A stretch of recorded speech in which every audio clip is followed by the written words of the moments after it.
Gözlük mü? Sen bilsen de gözlük mü?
Şu anda arkadaşlarımızla birlikte yarı yıl tatiline giriyoruz.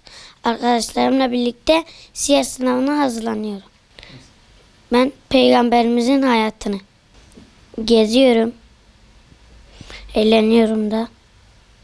Şu anda yarı yıl tatiline girdik. Şimdi burada arkadaşlarımızla beraber siyer sınavına çalışıyoruz. Hem eğleniyoruz, hem kitabımızı okuyoruz. Hazreti Muhammed'i hayatını falan öğreniyoruz. Arkadaşlarımızla birlikte yarı yıl tatiline girdik. Siyer sınavına hazırlanıyoruz.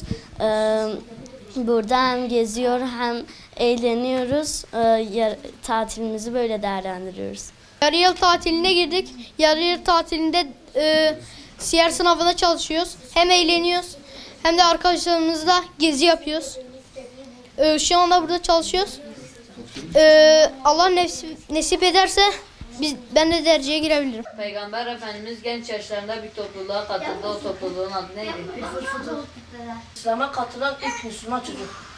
Hazreti Ali. İlk şehit kimdir? Yasir ailesi.